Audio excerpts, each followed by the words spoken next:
Tantor Audio, a division of Recorded Books, presents The Dwarf, The Mine, and the RPG Apocalypse. Dwarf Smith from Earth, by Constantin Stepp.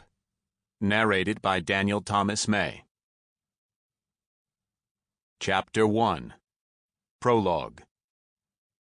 Even at 3 p.m., no light could reach inside this abandoned mine in Colorado. If not for the light from his flashlight, Derek Smith wouldn't see anything at all. Thankfully, he had come prepared. This 18-year-old 12th grader could be mistaken for a child from afar and for a middle-aged man from close up. While being only 4 foot 8 inches, 142 centimeters in height, his bulging muscles made him almost as wide as he was tall. I can't believe that I'm doing something this reckless. The boy cursed himself as he stroked his large black beard. A week ago, Derek, together with a couple of his friends, explored this abandoned mine just for fun.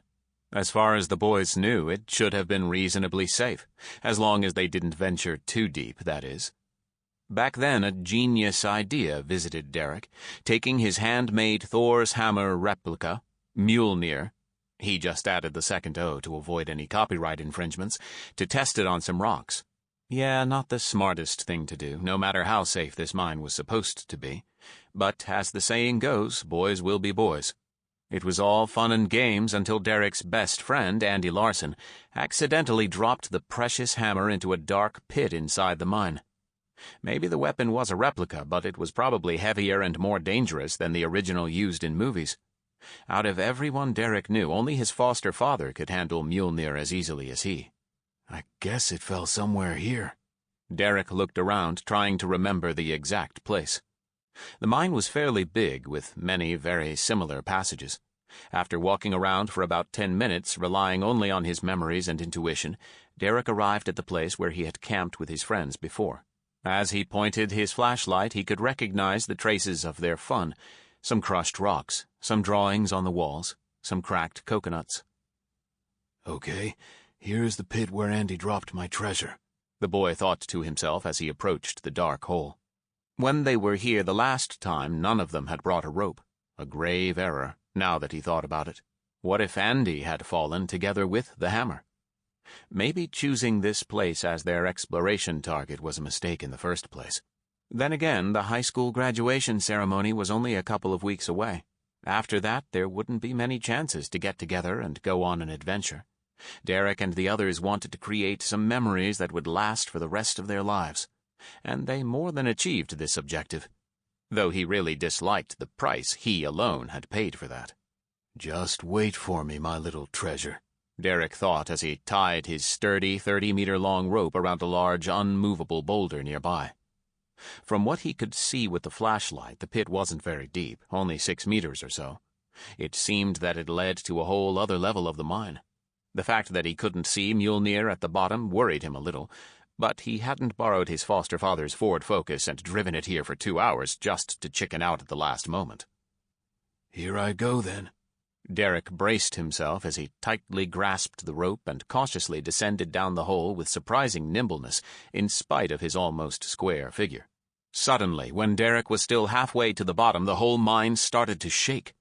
At this moment, an ethereal but energetic and feminine voice echoed in his head. Hello, sentient inhabitants of Earth. My name is EN264338327 AI Gamma, but you can call me Enigma. Wink. As the voice reverberated through his head, Derek also could see holographic blue words that repeated the content of this strange speech. Hee, now that I think about it, 8 billion of you are listening to me at this exact moment. It's so embarrassing. Blush. The mine didn't stop shaking, but the boy still tried to finish his descent quickly. At the same time, he also noticed a subtle feeling of barely perceivable energy flowing through his whole body. Anyway, your planet at last awakened. It started to combine with the energy known to your scientists as dark matter.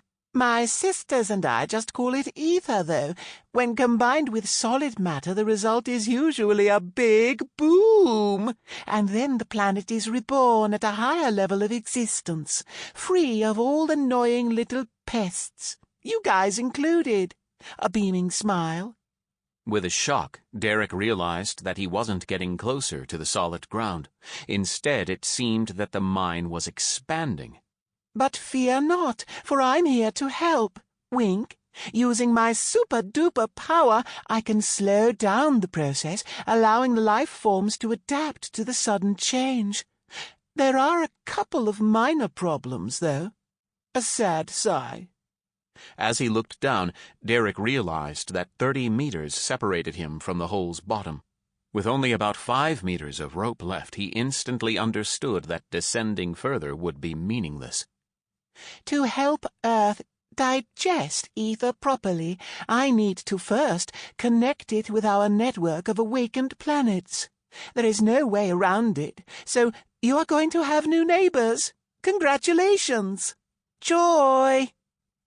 Just as Derek thought of climbing back to the top, his flashlight illuminated something metallic.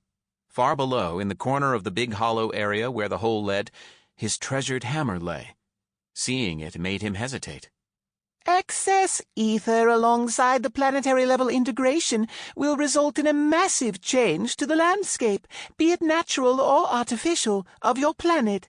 Animals will evolve and monsters hidden until now will appear. You can bid goodbye to your current civilization. Sorry. Waves a hand. Don't be ridiculous, Derek, he told himself. There's no way you'll survive if you jump from this height. I would love to chat with you more, sweeties, but there is just way too much work waiting for me. Making the only rational choice, the boy decided to climb. It sure helped that the mine didn't tremble so much anymore. Enjoy the system I've created to help your adaptation to this brave new world, my little cuties. Wink. Please survive and get stronger.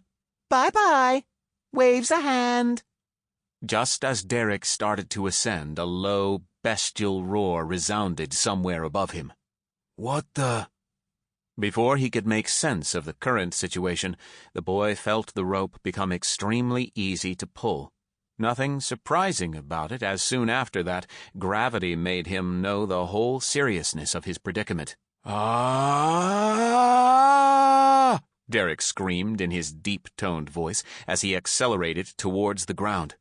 The unexpectedness of the situation made him drop the flashlight, losing his sole source of light as it either turned off or broke in the process. Unlike what people say, he didn't see his whole life flashing before his eyes as he approached the floor. Maybe it was still too soon for that? With a loud thud, the boy landed on his sturdy, short legs as he bent his knees and tried to fall to the side while not forgetting to protect his head with his hands. He had heard that this whole course of action helped people to survive a long fall. Though he didn't put much faith in his actions, it seemed that he somehow survived. His body, especially his legs and his right shoulder on which he landed, screamed in pain. But he didn't die. Against the odds, he survived. As Derek Smith lay on hard stones, he sighed with relief. Then, thanks to the complete darkness, he realized that the holographic subtitles, which transcribed everything the ethereal voice said, didn't completely disappear. Instead, they hid in the upper right corner of his sight. As soon as he focused on them, the words expanded. The boy noticed that they added more messages this time, though. You have taken 96 fall damage. Warning, you have less than 10% of HP left. Your body is no longer protected by ether, so it'll take the full damage from all sources. Congratulations, you have earned a title. Even gravity can't stop me. Uncommon. Intuitively, the boy wanted to know what the meaning of this was, and a new text appeared. You have fallen down on solid matter from a significant height and survived to tell the tale. Effect, you receive 50% less fall damage, as long as the height you fall from doesn't exceed 50 meters plus 3 meters per your level. Holy cow! Derek couldn't help but curse as he read. Have I inhaled some hallucination-inducing gases while in this hateful mine? because everything I experienced in the last few minutes is fucking crazy. He had heard that cavers and miners could start seeing hallucinations after spending days with their senses partially depraved, but he had arrived here just half an hour ago. Or maybe his sense of time became distorted as well? The holographic words that reminded him of an RPG game disappeared as soon as Derek willed them to. Then he also noticed that at the bottom left corner of his sight 3 horizontal bars existed, 1 red, 1 green, 1 blue. Before he got a chance to examine the bars, a distant growling caught his attention. He immediately regretted raising his voice before and remembered the bestial roar from above. Shit. It seems that I've celebrated my survival too soon. If everything I encountered isn't just my delusion, then the whole world is in turmoil right now. I hope my friends and family are all right. But first, I need to find a way to recover and get the hell out of this cursed place. The boy took his smartphone out of his trousers. Relying just on his sense of touch, he tried to turn the phone on, but it didn't work for whatever reason. Strange. Well, just perfect. In the total blackness, Derek Smith could only wait until he recovered. He hoped that it would be before the growls came close enough for their owners to notice him. But, for now, there was the system to explore. It would be the best tool to help him survive, at least, if everything the being named Enigma said was true. Chapter 2. Lying on the cold, solid ground inside complete darkness made Derek uncomfortable. His damaged body didn't improve his mood either. Still, a part of him hid undeniable excitement about the current situation. A part of him felt truly alive like never before. Derek concentrated his attention on the bottom left corner of his sight where 3 horizontal bars could be detected. The green bar was completely dim, except for the small leftmost section, while the red and the blue stayed bright. I wonder if I can make those bars and text disappear, he thought. It would be annoying if they stay in my sight all the time. As if following his command, both displays disappeared, as if he turned off a heads-up display in a video game. Wow, I guess they react to my intentions. How the hell does it work? Is it somehow connected to my brain? Trying not to think too much about it, he made the colored bars reappear and then focused his mind on them. Instantly, a very simple screen entered his sight. HP 4 of 100. AP 20 of 20. MP 10 of 10. Well, it doesn't tell me much, other than the fact that I've almost died. I want to know more. His wish came true immediately, and what he learned as a result shocked Derek Smith deeply. Status. Name, Derek Smith. Level 1, 0%. Primary class, none. Subclasses, none. Race, Royal Dwarf. Dormant, Level 3, 47%. Professions, Mastersmith. Rare, Level 9, 56%. Student, Common. Level 4, 30%. HP, health points, 4 of 100. Regeneration rate, 20 per hour. AP, aura points, 20 of 20. Regeneration rate, 40 per hour. MP, mana points, 10 of 10. Regeneration rate, 3 per hour. Attributes. Wait, what? Derek couldn't help but exclaim even before he could read everything to the end. Even the ever-closing growls couldn't stop the boy from raising his voice. Derek Smith always knew that he was different from other people. He had never met his real parents and spent the first 7 years of his life at an orphanage. He and those close to him often joked about him being a dwarf, and Derek definitely felt close to this fantastic race. But he always thought that short people like him and those with a medical condition known as achondroplasia, which doctors confirmed he didn't have, were the real-life sources of the legends. Throughout the history of humanity, discrimination was common, so it wouldn't be strange if humans who looked different were treated as some non-human beings. Up until now, he spent his life always being certain that he is a human, like his friends and family, just a little special. But according to this status thingy, his actual race was Royal Dwarf. This can't be true. It just can't. Derek repeated as he stroked his black beard to calm himself down. The boy had always believed that it didn't matter who his real parents were. His foster family treated him kindly, loved him, and he had never felt the need to find those related to him by blood. Until now. Why would a dwarf child live among humans without knowing anything of his origin? Why had his real parents separated him from the rest of his kin? Derek Smith didn't know, but now he wanted to find the answers. For a start, I would like to learn more about my race, he mentally said, and the system didn't disappoint his expectations. Royal Dwarf, Dormant, Level 3, 47%. The dwarf race is a humanoid race preferring to live underground and mostly found on already awakened planets of gamma and beta grades. Dwarfs are generally known for their sturdy bodies, outstanding craftsmanship, powerful earth magic, and relatively short statures. Biologically divided on those of common, noble, and royal blood, dwarves live in a strictly hierarchical society.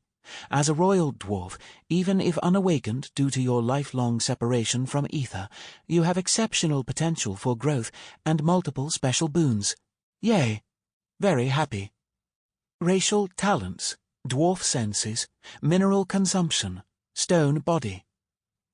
I expected something more informative, Derek thought as he read. I still don't have the slightest clue as to where I should look for my kind. What the hell does gamma and beta planets mean? Well, whatever.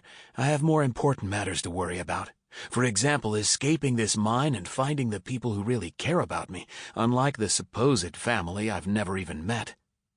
Still, he needed to know what those 3 talents did. He had a hunch that they would be really useful to help him survive. Dwarf senses. Active. Dwarves are well adapted to live in underground cities, caves, and mines. Very useful ability if you like dark places. Due to you being still unawakened, the talent requires manual activation and mana to use. Very unhappy. Effect. This talent allows you to see even in complete darkness. 150 meters times race level. To sense rare ores in your vicinity. 0.5 meters times race level, and to perceive vibrations through solid matter, 100 meters times race level. Duration, 10 minutes plus 5 minutes per race level. Cost, 5 MP. Hell yeah! The young dwarf cheered inside. With this ability, the lost flashlight wouldn't be a problem. I just need to know how to activate it. I'll figure that out later. Mineral consumption. Passive. Deep underground where dwarfs live, normal food is often scarce. But it isn't a problem when you can literally eat rocks. Surprise! This talent allows you to consume and digest minerals, but not pure metals. You can also store them inside your body for further use. Not the healthiest diet for the long term, but it could sustain you for a couple of months. Awakened dwarves can survive on stones alone. Let this fact be your inspiration. Joy. Maximum storing capacity, 5 kilograms plus 1 kilogram per race level. Currently stored minerals, 0 of 8 kilograms. Are you serious? Hey, is this real? Derek didn't get the answer from his system no matter how he willed. Maybe it couldn't read his mind that well after all. The existence of this skill reminded the boy of a couple of events. When he was just a little kid, a few times he had eaten actual stones and found them tasty, only to be scolded by his mom later. And now he had learned that this could have been not just a childish curiosity at work, but his instincts as a dwarf. Stone body. Passive plus active. Dwarves are famous for being tough. Like, really tough. This talent is the reason. Passively, it makes your bones and muscles relatively hard to damage. But there is more. You can activate this talent to deplete minerals stored in your body and, as a result, make your skin hard as stone. The better the minerals, the better the effect. Pro tip, try using diamonds. Twinkle wink. Passive effect. Bonus 5 constitution. Additionally 1 constitution per race level. Active effect. Minerals are absorbed to create a defensive barrier and increase the durability of the body. How high armor of the created barrier is depends on the composition of the minerals and your race level. Mineral hardness plus 10% times race level. Cost 5 AP or 10% of total AP, whichever is higher, per 1 kilogram of consumed minerals. Duration 10 seconds per 1 kilogram of consumed minerals. Cooldown 180 minutes minus 15 minutes per race level, 180 minus 15 times race level. Currently 135 minutes. Derek didn't doubt the passive effect of this talent. Since his younger days, the boy showcased extraordinary sturdiness of his body. One time, while still being inexperienced in smithing, he hit his finger with a hammer. It freaked out his father, but for naught. Let's say that the one to get broken wasn't the finger. Now that I think about it, throughout my whole life, many things hinted at my true origin. But how could I just believe in something so crazy without any real evidence? Soon, though, I'm going to confirm this reality firsthand. Derek checked his health bar. HP 8 of 100. He vaguely felt how a sort of soothing energy overlapped his body, slowly improving his condition.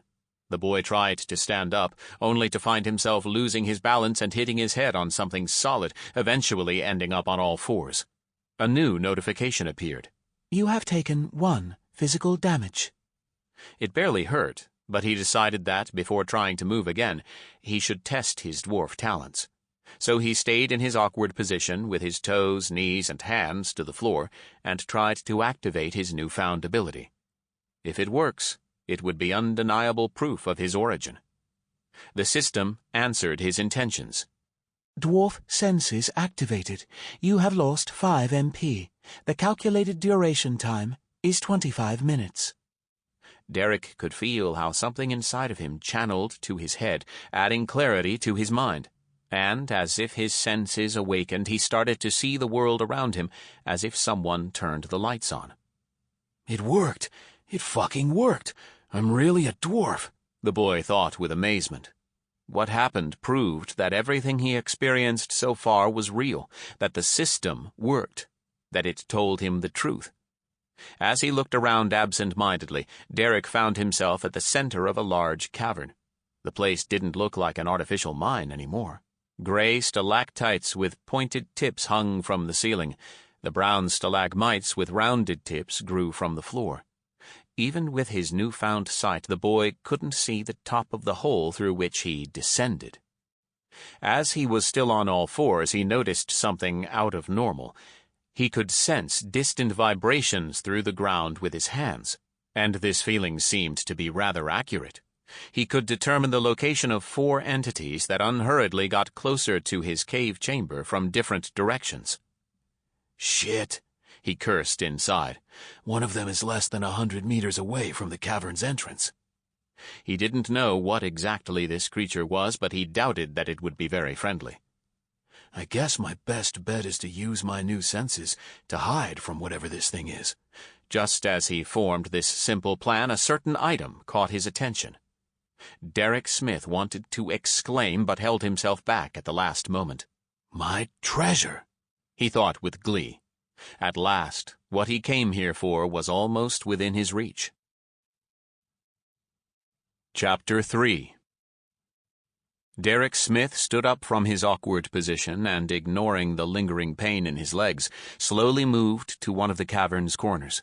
He didn't separate his sight from his dear hammer that waited for its creator to take it and return home. Come here, my little treasure, Derek quietly muttered with a grin as he reached his hands toward the replica. Just as he touched Mjolnir's stout handle wrapped in brown leather, a sudden notification appeared. Mjolnir, level 7, soul-bound, rare, a hammer forged by a mastersmith. The strong emotions and dwarven nature of its creator secretly resonated with Ether and gifted the weapon some peculiar characteristics. Requirements: level 5, 15 strength, 4 free equipment slots. Derek Smith can ignore all of those, including the free equipment slots requirement. Damage: 14 to 17. Physical, blunt. Mass, 33 kilograms. Durability, 28 of 29. Traits. The creator, Derek Smith, can always ignore this weapon's requirements, and he can track it if lost. When equipped, the hammer increases the effectiveness of all forging when used by Derek Smith. Mjolnir can evolve together with its creator. Holy cow, this is amazing! Derek felt genuinely happy, not because of the stats of the weapon, but because even the system acknowledged his sentiments toward his masterpiece. The efforts he spent on forging this hammer were rewarded in the most unexpected way. As he picked up this heavy, square-headed short hammer, another notification appeared. Do you want to equip Mjolnir? Derek tilted his head, because he already held the weapon just all right even before responding to the holographic message. Maybe equipping it officially would change something? Yes, I want to equip it, he mentally answered. Immediately, hot energy flowed through his fingers towards the hammer in his hands. A peculiar connection formed between him and Mjolnir, but, if asked, Derek wouldn't know how to explain this feeling in words. He slightly swung the weapon and immediately noticed the difference from before equipping it. Grrr. A low and not-so-distant growl echoed through the cave.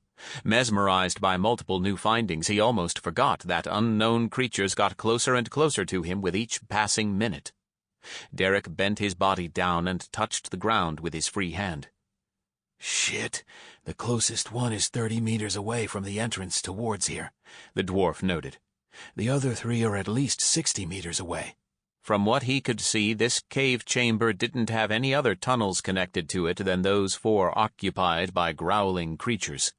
It meant that if Derek wanted to escape, he needed to cross paths with at least one of those beings. There are enough stalagmites and boulders for me to hide, so maybe I could just distract the thing and enter the tunnel without any confrontation. The question is, where could I get any bait? In the first place, Derek didn't know much about his opponents. What would distract them? As he surveyed his surroundings, the dwarf noticed an elongated black object lying under a boulder.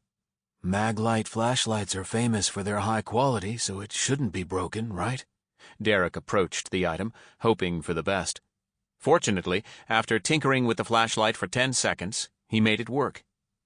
Okay then, let's hope that whatever this thing is, it'll be curious about a source of bright light. Derek thought of a simple plan. He'll leave the maglite far away from the tunnel through which the creature comes. The boy himself will hide behind stalagmites. Then he'll slip away behind his opponent's back while it inspects the bait. This course of action should allow him to avoid any risks whatsoever. It can work, Derek thought as he left behind the flashlight and concealed himself. Before he could use his vibration senses, as he named them, Derek heard something slithering through the cavern. Grrr. A growl resonated through the cave chamber. Its source was only 20 meters away from Derek, but he couldn't see the creature because a large stalagmite separated them. The boy could hear his foe slowly advancing towards the sole source of light in this dark place. Apparently, the plan was working.